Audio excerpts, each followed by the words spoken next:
Vivo T3 Pro ನಮ್ಮ ಭಾರತದಲ್ಲಿ launch ಆಗಿದೆ. ಈ phone almost iQ Z9s Pro ತರನೇ ಇದೆ. ಕ್ಯಾಮೆರಾ, ಡಿಸ್ಪ್ಲೇ, ಡಿಸೈನ್, ಸ್ಪೆಸಿಫಿಕೇಶನ್ ಎಲ್ಲಾನು iQ Z9 Pro ತರನೇ ಇದೆ. ಹಾಗೆ ನಾನು ಸಹ iQ Z9s Pro ಹಾಗೆ iQ Z9s ನ ಫುಲ್ ರಿವ್ಯೂ ಮಾಡಿದ್ದೀನಿ. ನೀವೇನಾದ್ರೂ ವಿಡಿಯೋ ನೋಡಿಲ್ಲ ಅಂತ ಅಂದ್ರೆ ನಾನು ಲಿಂಕ್ ನ ಡಿಸ್ಕ್ರಿಪ್ಷನ್ ಅಲ್ಲಿ ಹಾಕಿರ್ತೀನಿ, ನೀವು ಹೋಗಿ ಚೆಕ್ ಮಾಡಿ. Vivo T3 Pro T3 series ಅಲ್ಲಿ ಏನು ಫಸ್ಟ್ ಫೋನ್ ಅಲ್ಲ, ಇದು 4ನೇ ಫೋನ್ ಆಗಿದೆ. ಮೊದಲು ವಿವೋ T3 ಬಂತು, ವಿವೋ T3X ಬಂತು, ವಿವೋ T3X Lite ಬಂತು. ಈ ಫೋನ್ಸ್ ಗಳು 10,000 ಇಂದ 20,000 ಬಜೆಟ್ ರೇಂಜ್ ಅಲ್ಲಿ ಲಾಂಚ್ ಆಗಿತ್ತು. ಈಗ 25,000 ಬಜೆಟ್ ರೇಂಜ್ ಅಲ್ಲಿ ವಿವೋ T3 Pro ಲಾಂಚ್ ಆಗಿದೆ. ಈ ಫೋನ್ T3 ಸೀರೀಸ್ ಅಲ್ಲಿ ತುಂಬಾ ಪ್ರೀಮಿಯಂ ಹಾಗೆ ಪವರ್ಫುಲ್ ಆಗಿದೆ ಅಂತೆ. ಈ phone value for money phone ಆಗಿದೆಯಾ ಇಲ್ವಾ?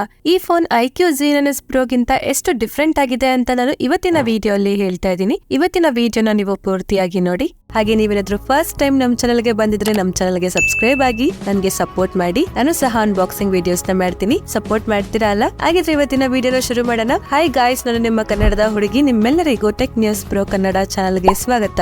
ಮೊದಲನೇದಾಗಿ ನಾವು ಇದರ ಬಾಕ್ಸ್ ಅಲ್ಲಿ ಏನೇನ್ ಸಿಗುತ್ತೆ ಅಂತ ನೋಡೋದಾದ್ರೆ, ಬಾಕ್ಸ್ ಅಲ್ಲಿ ಫೋನ್ ಸಿಗುತ್ತೆ, ಟ್ರಾನ್ಸ್ಪರೆಂಟ್ ಕೇಸ್ ಸಿಗುತ್ತೆ, ಡಾಕ್ಯುಮೆಂಟೇಶನ್ ಸಿಗುತ್ತೆ, 80 ವ್ಯಾಟ್ ಚಾರ್ಜರ್ ಸಿಗುತ್ತೆ, ಚಾರ್ಜಿಂಗ್ ಕೇಬಲ್ ಹಾಗೆ ಸಿಮ್ ಎಜೆಕ್ಟರ್ ಪಿನ್ ಸಿಗುತ್ತೆ. ಬಾಕ್ಸ್ ಅಲ್ಲಿ ಎಲ್ಲಾನು ಸಿಗುತ್ತೆ, ಯಾವತ್ತೂ ಮಿಸ್ ಆಗೋದಿಲ್ಲ. ಹಾಗೆ ನೀವು ಯಾವ್ದು ಎಕ್ಸ್ಟ್ರಾ ಖರ್ಚು ಮಾಡೋ ಅಗತ್ಯನೇ ಇಲ್ಲ.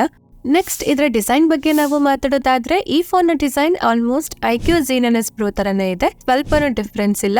ನಾವೇನಾದ್ರೂ iQ Z9s Pro ಹಾಗೆ ವಿವೋ T3 Pro ನ ಮೇಲಿರೋ ಬ್ರ್ಯಾಂಡ್ ನ ನೇಮ್ ತೆಗೆದ್ರೆ ಯಾವ್ದು Z9s Pro ಯಾವ್ದು T3 Pro ಅಂತಾನೆ ಗೊತ್ತಾಗೋದಿಲ್ಲ, ಕಂಡುಹಿಡಿಯೋದು ತುಂಬಾ ಕಷ್ಟ. ಇದರ back side vegan leather design ಇದೆ. ಈ ಫೋನ್ 2 ಡಿಫ್ರೆಂಟ್ ಕಲರ್ ಅಲ್ಲಿ ಸಿಗುತ್ತೆ, ಸ್ಯಾಂಡ್ ಸ್ಟೋನ್ ಆರೆಂಜ್ ಹಾಗೆ ಎಮರಾಲ್ಡ್ ಗ್ರೀನ್ ಅಂತ. ನಿಮ್ಗೆ ಯಾವ ಕಲರ್ ಇಷ್ಟ ಆಗುತ್ತೋ ನೀವು ಅದನ್ನ ತಗೋಬಹುದು. ಹಾಗೆ ಈ ಫೋನ್ 7.49 mm ಥಿಕ್ನೆಸ್ ಇದೆ, ಹಾಗೆ 85 ಗ್ರಾಮ್ ವೇಟ್ ಇದೆ. ಈ ಫೋನ್ ಸ್ಲಿಮ್ ಆಗಿ ಲೈಟ್ ವೇಟ್ ಆಗಿದ್ರು ಈ ಫೋನ್ ಅಲ್ಲಿ 5500 mAh ಬ್ಯಾಟರಿ ಇದೆ. ಇದರ ಫ್ರಂಟ್ ಅಲ್ಲಿ ಪಂಚೋಲ್ ಕ್ಯಾಮೆರಾ ಸೆಟಪ್ ಇದೆ, ಹಾಗೆ ಇದರ ಬೆಸಲ್ಸ್ ಕಡಿಮೆ ಇದೆ, ಇದರ ಚಿನ್ ಕೂಡ ತುಂಬಾ ಕಡಿಮೆ ಇದೆ. ಈ ಫೋನ್ ಫ್ರಂಟ್ ಆಗಿ ಬ್ಯಾಕ್ ಸೈಡ್ ಇಂದ ಕರ್ವ್ಡ್ ಆಗಿದೆ. ಕರ್ವ್ ಡಿಸ್ಪ್ಲೇ ಇರೋದ್ರಿಂದ ಇದು ತುಂಬಾ ಪ್ರೀಮಿಯಂ ಆಗಿ ಕಾಣಿಸುತ್ತೆ. ಹಾಗೆ back side vegan leather design ಇರೋದ್ರಿಂದ ಬ್ಯಾಕ್ ಸೈಡ್ ಇಂದಾನು ಪ್ರೀಮಿಯಂ ಆಗಿ ಕಾಣಿಸುತ್ತೆ. ಈ ಫೋನ್ ಅಲ್ಲಿ IP64 ನ ಸರ್ಟಿಫಿಕೇಶನ್ ರೇಟಿಂಗ್ ಇದೆ. ಹಾಗೆ ಇದರ ಮೇಲೆ ನೀರ್ ಬಿದ್ರೂ ಏನೂ ಆಗೋದಿಲ್ಲ, ಆದ್ರೆ ಇದನ್ನ ಅಂಡರ್ ವಾಟರ್ ಯೂಸ್ ಮಾಡೋದಕ್ಕೆ ಆಗೋದಿಲ್ಲ. ಓವರ್ ಆಲ್ ಇದರ ಡಿಸೈನ್ ತುಂಬಾ ಚೆನ್ನಾಗಿದೆ, ಪ್ರೀಮಿಯಂ ಆಗಿದೆ. ಡಿಸೈನ್ ಅಕಾರ್ಡಿಂಗ್ ನೀವು ಈ ಫೋನ್ ನ ತಗೋಬಹುದು. ಹಾಗೆ ಇದರ ಪೋರ್ಟ್ಸ್ ಹಾಗೂ ಬಟನ್ಸ್ ಬಗ್ಗೆ ನಾವು ಮಾತಾಡೋದಾದ್ರೆ, ಇದರ ಕೆಳಗಡೆ ಮೈಕ್ರೋಫೋನ್ ಇದೆ, USB Type-C ಪೋರ್ಟ್ ಇದೆ, ಸ್ಪೀಕರ್ ಇದೆ, ಸಿಮ್ ಕಾರ್ಡ್ ಟ್ರೇ ಸಿಗುತ್ತೆ. ಇದು ಡ್ಯುಯಲ್ ಸಿಮ್ ಸ್ಲಾಟ್ ಆಗಿದೆ, 2 ಸಿಮ್ ನ ನಾವು ಯೂಸ್ ಮಾಡಬಹುದು, ಆದ್ರೆ ಮೆಮೊರಿ ಕಾರ್ಡ್ ನ ಯೂಸ್ ಮಾಡೋದಕ್ಕೆ ಆಗೋದಿಲ್ಲ. ಹಾಗೆ ರೈಟ್ ಹ್ಯಾಂಡ್ ಸೈಡ್ ಅಲ್ಲಿ power on and of button ಇದೆ. ಇದರ ಮೇಲೆ ವಾಲ್ಯೂಮ್ ರಾಕರ್ಸ್ ಬಟನ್ ಇದೆ. ಫೋನ್ ನ ಮೇಲೆ ನಾಯ್ಸ್ ಕ್ಯಾನ್ಸಲಿಂಗ್ ಮೈಕ್ರೋಫೋನ್ ಇದೆ. ಹಾಗೆ ಲೆಫ್ಟ್ ಹ್ಯಾಂಡ್ ಸೈಡ್ ಅಲ್ಲಿ ಏನೂ ಇಲ್ಲ, ಪ್ಲೇನ್ ಆಗಿದೆ. ನೆಕ್ಸ್ಟ್ ಇದರ ಡಿಸ್ಪ್ಲೇ ಬಗ್ಗೆ ನಾವು ಮಾತಾಡೋದಾದ್ರೆ, ಇದರಲ್ಲಿ 6.77 inches 3D curved AMOLED display ಸಿಗುತ್ತೆ. 120 Hz ರಿಫ್ರೆಶ್ ರೇಟ್ ಇದೆ. 1300 ನೈಟ್ಸ್ ಹೈ ಬ್ರೈಟ್ನೆಸ್ ಮೋಡ್ ಇದೆ. ಇಂಡೋರ್ ಹಾಗೆ ಔಟ್ಡೋರ್ ಅಲ್ಲಿ ಆರಾಮಾಗಿ ಯೂಸ್ ಮಾಡಬಹುದು. ಇಂಡೋರ್ ಅಲ್ಲಿ ಜಾಸ್ತಿ ಬ್ರೈಟ್ ಆಗಿರುತ್ತೆ, ಔಟ್ಡೋರ್ ಅಲ್ಲಿನೂ ಎಷ್ಟೇ ಬಿಸಿಲಿದ್ರೂ ಎಲ್ಲಾನು ವಿಸಿಬಲ್ ಆಗಿರುತ್ತೆ. ಹಾಗೆ ಇದರಲ್ಲಿ 4500 ನೈಟ್ಸ್ ಪೀಕ್ ಬ್ರೈಟ್ನೆಸ್ ಸಿಗುತ್ತೆ. ಇದು HDR ಅಲ್ಲಿ ಯೂಸ್ ಆಗುತ್ತೆ. ನೆಟ್ಫ್ಲಿಕ್ಸ್ ಅಲ್ಲಿ ವಿಡಿಯೋಸ್ ನ ನೋಡುವಾಗ ಬ್ರೈಟ್ ಆಗಿರುತ್ತೆ. ಹಾಗೆ ಯೂಟ್ಯೂಬ್ ಅಲ್ಲಿ 4K 60 FPS HDR ನ ಸಪೋರ್ಟ್ ಇದೆ. ಇದ್ರ ಜೊತೆಗೆ ನೆಟ್ಫ್ಲಿಕ್ಸ್ ಅಲ್ಲಿನೂ HDR10 ನ ಸಪೋರ್ಟ್ ಇದೆ. HDR ವಿಡಿಯೋಸ್ ನ ಆರಾಮಾಗಿ ನೋಡಬಹುದು. ಆದ್ರೆ ಸ್ವಲ್ಪ ವಿಡಿಯೋಸ್ ಅಲ್ಲಿ ಫ್ರೇಮ್ ಡ್ರಾಪ್ ಆಗ್ತಾ ಇರುತ್ತೆ, ಇದನ್ನ ವಿವೋದವರು ಸರಿ ಮಾಡಬೇಕು. ಇದನ್ನ ಬಿಟ್ರೆ ಓವರ್ ಆಲ್ ಡಿಸ್ಪ್ಲೇ ತುಂಬಾ ಚೆನ್ನಾಗಿದೆ, ಕಲರ್ ಸ್ಯಾಚುರೇಟೆಡ್ ಆಗಿದೆ, ನಿಮ್ಗೆ ಕಂಟೆಂಟ್ ಎಕ್ಸ್ಪೀರಿಯನ್ಸ್ ಚೆನ್ನಾಗಿರುತ್ತೆ. ಇದರಲ್ಲಿ ವೆಟ್ ಟಚ್ ಪ್ರೊಟೆಕ್ಷನ್ ಇದೆ, ಇದರ ಮೇಲೆ ನೀರ್ ಬಿದ್ರೂ ಯೂಸ್ ಮಾಡಬಹುದು. ಹಾಗೆ ಶಾರ್ಟ್ ಸೆನ್ಸೇಷನ್ ಪ್ರೊಟೆಕ್ಷನ್ ಸಿಗುತ್ತೆ. ಓವರ್ ಆಲ್ ಡಿಸ್ಪ್ಲೇ ಚೆನ್ನಾಗಿದೆ, ಡಿಸ್ಪ್ಲೇ ಅಕಾರ್ಡಿಂಗ್ ನೀವು ಈ ಫೋನ್ ತಗೋಬಹುದು. ನೆಕ್ಸ್ಟ್ ಇದರ ಬ್ಯಾಟರಿ ಲೈಫ್ ಬಗ್ಗೆ ನಾವು ಮಾತಾಡೋದಾದ್ರೆ, ಇದರಲ್ಲಿ 5500 mAh ಬಿಗ್ ಬ್ಯಾಟರಿ ಇದೆ. 80 ವ್ಯಾಟ್ ಫಾಸ್ಟ್ ಚಾರ್ಜಿಂಗ್ ಇದು ಸಪೋರ್ಟ್ ಮಾಡುತ್ತೆ. ಬಿಗ್ ಬ್ಯಾಟರಿನೂ ಇದೆ, ಹಾಗೆ ಫಾಸ್ಟ್ ಚಾರ್ಜಿಂಗ್ ಕೂಡ ಇದು ಸಪೋರ್ಟ್ ಮಾಡುತ್ತೆ. 0 to 50% 23 ಮಿನಿಟ್ಸ್ ಅಲ್ಲೇ ಆಗೋಗುತ್ತೆ. 0 to 100% 48 ಮಿನಿಟ್ಸ್ ಅಲ್ಲೇ ಫುಲ್ ಚಾರ್ಜ್ ಆಗೋಗುತ್ತೆ. ಫುಲ್ ಚಾರ್ಜ್ ಆದಾಗ ನೀವು ಹೆವಿ ಯೂಸ್ ಮಾಡಿದ್ರೆ 7 to 8 ಅವರ್ಸ್ ವರೆಗೂ ಬ್ಯಾಟರಿ ಬ್ಯಾಕಪ್ ಬರುತ್ತೆ. ಹೆವಿ ಯೂಸ್ ಮಾಡಿಲ್ಲ ಅಂತಂದ್ರೆ 2 ಡೇಸ್ ವರೆಗೂ ಬ್ಯಾಟರಿ ಬ್ಯಾಕಪ್ ಆರಾಮಾಗಿ ಬರುತ್ತೆ. ಬ್ಯಾಟರಿ ವಿಷಯದಲ್ಲಿ ಈ ಫೋನ್ ಚೆನ್ನಾಗಿದೆ. ನೆಕ್ಸ್ಟ್ ಇದರ ಕನೆಕ್ಟಿವಿಟಿ ಬಗ್ಗೆ ನಾವು ಮಾತಾಡೋದಾದ್ರೆ, ಇದರಲ್ಲಿ 8 5G ಬ್ಯಾಂಡ್ಸ್ ಗಳು ಸಿಗುತ್ತೆ. ಡ್ಯುಯಲ್ 4G ಸಪೋರ್ಟ್ ಇದೆ, Wi-Fi 6 ಇದೆ, ಬ್ಲೂಟೂತ್ 5.4 ಇದೆ. ಹಾಗೆ ಇದರಲ್ಲಿ NFC ಸಪೋರ್ಟ್ ಇಲ್ಲ, ಹಾಗೆ IR ಬ್ಲಾಸ್ಟರ್ ಇಲ್ಲ. NFC ಸಪೋರ್ಟ್ ಕೊಡಬೇಕಾಗಿತ್ತು, ಚೆನ್ನಾಗಿರ್ತಾ ಇತ್ತು. iQ Z9s Pro ಅಲ್ಲಿ ಕೂಡ ಕೊಟ್ಟಿರಲಿಲ್ಲ. ಇದ್ರಲ್ಲಾದ್ರೂ ಕೊಟ್ಟಿರ್ತಾರೆ ಅಂತ ಅನ್ಕೊಂಡಿದ್ದೆ, ಆದ್ರೆ ಇದ್ರಲ್ಲೂ ಕೂಡ ಕೊಟ್ಟಿಲ್ಲ. ಇದರ 5G ಕನೆಕ್ಟಿವಿಟಿ ಚೆನ್ನಾಗಿದೆ, ವೈಫೈ ಕಾಲಿಂಗು ಇದು ಸಪೋರ್ಟ್ ಮಾಡುತ್ತೆ. ಹಾಗೆ ಕಾಲ್ ಬಂದಾಗ ಇದರ ನೆಟ್ವರ್ಕ್ 5G ಇಂದ 4Gಗೆ ಶಿಫ್ಟ್ ಆಗೋಗುತ್ತೆ. ಇದೊಂದು ಪ್ರಾಬ್ಲಮ್ ಇದೆ ಇದರಲ್ಲಿ. ಇದ್ರ ಜೊತೆಗೆ ಇದರಲ್ಲಿ ಎಲ್ಲಾ ಸೆನ್ಸರ್ಗಳು ಸಿಗುತ್ತೆ, ಫೇಸ್ ಅನ್ಲಾಕ್ ಇದೆ, ಇನ್ ಡಿಸ್ಪ್ಲೇ ಫಿಂಗರ್ ಪ್ರಿಂಟ್ ಸ್ಕ್ಯಾನರ್ ಕೊಟ್ಟಿದ್ದಾರೆ. ಎಲ್ಲ ಚೆನ್ನಾಗಿ ಕೆಲಸ ಮಾಡುತ್ತೆ, ತುಂಬಾ ಕ್ವಿಕ್ ಆಗಿ ಓಪನ್ ಆಗುತ್ತೆ. ನೆಕ್ಸ್ಟ್ ಇದ್ರ ಪರ್ಫಾರ್ಮೆನ್ಸ್ ಬಗ್ಗೆ ನಾವು ಮಾತಾಡೋದಾದ್ರೆ ಇದರಲ್ಲಿ ಕ್ವಾಲ್ಕಾಮ್ ಕಡೆಯಿಂದ ಸ್ನ್ಯಾಪ್ಡ್ರ್ಯಾಗನ್ 7 Gen 3 ಪ್ರೊಸೆಸರ್ ಕೊಟ್ಟಿದ್ದಾರೆ. LPDDR4X RAM ಇದೆ, UFS 2.2 ನ ಸ್ಟೋರೇಜ್ ಇದೆ. UFS 3.1 ನ ಸ್ಟೋರೇಜ್ ಆದ್ರೂ ಕೊಡ್ಬೇಕಾಗಿತ್ತು, ಚೆನ್ನಾಗಿರ್ತಾ ಇತ್ತು, ಆದ್ರೆ ಕೊಟ್ಟಿಲ್ಲ. ಹಾಗೆ ಇದರಲ್ಲಿ 8,29,000 ಮೇಲೆ ಇದರ ಅಂಡರ್ ಸ್ಕೋರ್ ಇದೆ. CPU ಥ್ರಾಟಲ್ 95% ಇದೆ. ಹಾಗೆ ಇದರಲ್ಲಿ 3000 mm vapour chamber liquid cooling system ಇದೆ. ಇದರಲ್ಲಿ ಹೀಟಿಂಗ್ ಇಶ್ಯೂಸ್ ಜಾಸ್ತಿ ಏನು ಬರೋದಿಲ್ಲ, ನಿಮ್ಮ ಡೇ ಟು ಡೇ ಟಾಸ್ಕ್ ನ ಆರಾಮಾಗಿ ಮಾಡುತ್ತೆ. ಹಾಗೆ BGMI, COD, ಫ್ರೀ ಫೈರ್ ಅಂತ ಗೇಮ್ಸ್ ನ ಆರಾಮಾಗಿ ಆಡ್ಬೋದು, ಯಾವುದೇ ಪ್ರಾಬ್ಲಮ್ ಬರೋದಿಲ್ಲ.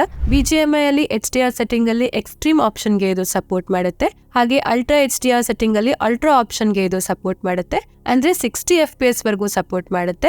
COD ಅಲ್ಲಿ ಲೋ ಸೆಟ್ಟಿಂಗ್ ಅಲ್ಲಿ ಅಲ್ಟ್ರಾ ಆಪ್ಷನ್ ಗೆ ಸಪೋರ್ಟ್ ಮಾಡುತ್ತೆ, ಅಂದ್ರೆ COD ಅಲ್ಲಿ 90 FPS ವರೆಗೂ ಸಪೋರ್ಟ್ ಮಾಡುತ್ತೆ. ಇದರ ಜೊತೆಗೆ ವಿವೋ ಕಡೆಯಿಂದ ಗೇಮಿಂಗ್ ಮೋಡ್ ಕೂಡ ಸಿಗುತ್ತೆ.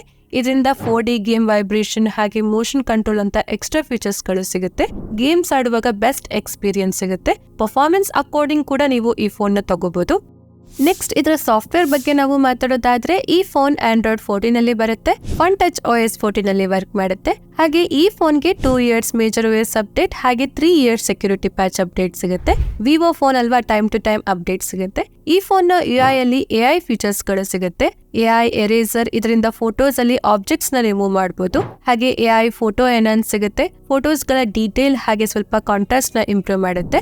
ಹಾಗೆ ಸ್ಮಾರ್ಟ್ ಫೋನ್ UI ಅಲ್ಲಿ ಯಾವುದೇ ಆಡ್ಸ್ ಗಳು ಬರೋದಿಲ್ಲ, ಆದ್ರೆ ಹಾಟ್ ಆಪ್ಸ್, ಆಡ್ ಗೇಮ್ಸ್ ಗಳು ಬರುತ್ತೆ, ಅದನ್ನ ನೀವು ಡಿಸೇಬಲ್ ಮಾಡಬಹುದು. ಹಾಗೆ ಸ್ವಲ್ಪ ಫ್ರೀ ಇನ್ಸ್ಟಾಲ್ ಆಪ್ ಗಳು ಕೂಡ ಬರುತ್ತೆ, ನೀವು ಅದನ್ನ ಅನ್ಇನ್ಸ್ಟಾಲ್ ಮಾಡಬಹುದು. ಹಾಗೆ ವಿ ಆಪ್ ಸ್ಟೋರ್ ನ ನೋಟಿಫಿಕೇಶನ್ ಗಳು ಜಾಸ್ತಿ ಬರುತ್ತೆ, ಅದನ್ನ ನೀವು ಆಫ್ ಮಾಡಬೇಕು. ಇದರಿಂದ ನಿಮ್ಮ ಸಾಫ್ಟ್ವೇರ್ ಎಕ್ಸ್ಪೀರಿಯನ್ಸ್ ಬೆಟರ್ ಆಗಿ ಇರುತ್ತೆ. ನೆಕ್ಸ್ಟ್ ಇದ್ರ ಕ್ಯಾಮೆರಾ ಬಗ್ಗೆ ನಾವು ಮಾತಾಡೋದಾದ್ರೆ ಇದ್ರ back side dual camera setup ಇದೆ. ಇದ್ರ ಪ್ರೈಮರಿ ಕ್ಯಾಮೆರಾ 50 ಮೆಗಾಪಿಕ್ಸೆಲ್ ಕ್ಯಾಮೆರಾ ಆಗಿದೆ. ಎರಡನೇದು 8 ಮೆಗಾಪಿಕ್ಸೆಲ್ ಅಲ್ಟ್ರಾ ವೈಡ್ ಕ್ಯಾಮೆರಾ ಇದೆ. ಹಾಗೆ ಒಂದು ಎಕ್ಸ್ಟ್ರಾ ಫ್ಲಿಕರ್ ಸೆನ್ಸರ್ ಇದೆ. ಹಾಗೆ 16 ಮೆಗಾಪಿಕ್ಸೆಲ್ ಫ್ರಂಟ್ ಕ್ಯಾಮೆರಾ ಇದೆ. ಸ್ಮಾರ್ಟ್ ಫೋನ್ ಮೇನ್ ಕ್ಯಾಮೆರಾದಲ್ಲಿ OIS ನ ಸಪೋರ್ಟ್ ಇದೆ. 4K ವಿಡಿಯೋಸ್ ನ 30 FPS ಅಲ್ಲಿ ತೆಗಿಬಹುದು. ಹಾಗೆ ಫ್ರಂಟ್ ಕ್ಯಾಮೆರಾ ಇಂದನು 1080p ವಿಡಿಯೋಸ್ ನ 30 FPS ಅಲ್ಲಿ ತೆಗಿಬಹುದು. ಫೋಟೋಸ್ ಅಲ್ಲಿ ಡೀಟೇಲ್ಸ್ ಚೆನ್ನಾಗಿ ಬರುತ್ತೆ, ಕಾಂಟ್ರಾಸ್ಟ್ ಲೆವೆಲ್ ಚೆನ್ನಾಗಿದೆ, ಓವರ್ ಆಲ್ ಫೋಟೋ ಕ್ವಾಲಿಟಿ ಚೆನ್ನಾಗಿದೆ, ವೈಡ್ ಆಂಗಲ್ ಫೋಟೋಸ್ ಕೂಡ ಚೆನ್ನಾಗಿ ಬರುತ್ತೆ. ಇದ್ರ ಜೊತೆಗೆ 1x ಅಲ್ಲಿ ತೆಗಿಬಹುದು, 2x ಅಲ್ಲಿ ತೆಗಿಬಹುದು. ಹಾಗೆ ಲೋ ಲೈಟ್ ಅಲ್ಲಿ ಕೂಡ ಫೋಟೋಸ್ ಕ್ವಾಲಿಟಿ ಚೆನ್ನಾಗಿ ಬರುತ್ತೆ. ಓವರ್ ಆಲ್ ಕ್ಯಾಮ್ರಾ ಕ್ವಾಲಿಟಿ ಚೆನ್ನಾಗಿದೆ, ಆದ್ರೆ ಬಜೆಟ್ ಅಕಾರ್ಡಿಂಗ್ ಕ್ಯಾಮ್ರಾ ಕ್ವಾಲಿಟಿ ಇನ್ನೂ ಚೆನ್ನಾಗಿ ಕೊಡಬೇಕಾಗಿತ್ತು. ಕೊನೆಯದಾಗಿ ನಾವು ಇದರ ಪ್ರೈಸಿಂಗ್ ಬಗ್ಗೆ ಮಾತಾಡೋದಾದ್ರೆ ಈ ಫೋನ್ 2 ಡಿಫರೆಂಟ್ ವೇರಿಯಂಟ್ ಅಲ್ಲಿ ಸಿಗುತ್ತೆ. 8GB RAM 128GB ಸ್ಟೋರೇಜ್ ಹಾಗೆ 8GB RAM 256GB ಸ್ಟೋರೇಜ್. ಇದರ base variant 8GB RAM 128GB ಸ್ಟೋರೇಜ್ಗೆ 24,999 ಆಗುತ್ತೆ. ಆದ್ರೆ ಇದು ವಿತ್ ಬ್ಯಾಂಕ್ ಆಫರ್ ಈ ಫೋನ್ ಬಂದು 21,999ಗೆ ನಿಮ್ಗೆ ಸಿಗುತ್ತೆ. ಹಾಗೆ ಇದರ higher variant 8GB RAM 256GB ಸ್ಟೋರೇಜ್ಗೆ 26,999 ಆಗುತ್ತೆ. ಆದ್ರೆ ವಿತ್ ಬ್ಯಾಂಕ್ ಆಫರ್ ನಿಮ್ಗೆ 23,999ಗೆ ಸಿಗುತ್ತೆ. ಹಾಗಿದ್ರೆ 25,000 ಒಳಗಡೆ ಈ ಫೋನ್ ನ ತಗೋಬಹುದಾ ಅಂತ ಕೇಳಿದ್ರೆ ತಗೋಬಹುದು. ಈ ಫೋನ್ ಚೆನ್ನಾಗಿದೆ, ಇದರಲ್ಲಿ ಬಿಗ್ ಬ್ಯಾಟ್ರಿ ಇದೆ, ಫಾಸ್ಟ್ ಚಾರ್ಜಿಂಗ್ ಗೆ ಇದು ಸಪೋರ್ಟ್ ಮಾಡುತ್ತೆ, ಸ್ಲಿಮ್ ಆಗಿದೆ, ಡಿಸೈನ್ ಕೂಡ ಚೆನ್ನಾಗಿದೆ, ಪ್ರೊಸೆಸರ್ ಚೆನ್ನಾಗಿದೆ, ಕ್ಯಾಮೆರಾ ಕೂಡ ಚೆನ್ನಾಗಿದೆ. ಆದ್ರೆ ಈ ಫೋನ್ ಅಲ್ಲಿ NFC ಸಪೋರ್ಟ್ ಇಲ್ಲ, IR ಬ್ಲಾಸ್ಟರ್ ಇಲ್ಲ.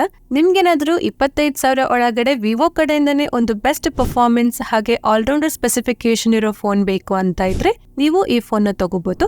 ಈ phone iQ Xenon S Pro ತರನೇ ಸೇಮ್ ಇದೆ, ಬ್ರ್ಯಾಂಡ್ ಅಷ್ಟೇ ಡಿಫ್ರೆಂಟ್ ಇರೋದು. iQ Xenon S Pro ಹಾಗೆ ವಿವೋ T3 Pro ನ ಕಂಪ್ಯಾರಿಸನ್ ಮಾಡ್ಬೇಕಾ ಬೇಡವಾ ಅಂತ ನೀವು ಕಮೆಂಟ್ ಮಾಡಿ ಹೇಳಿ.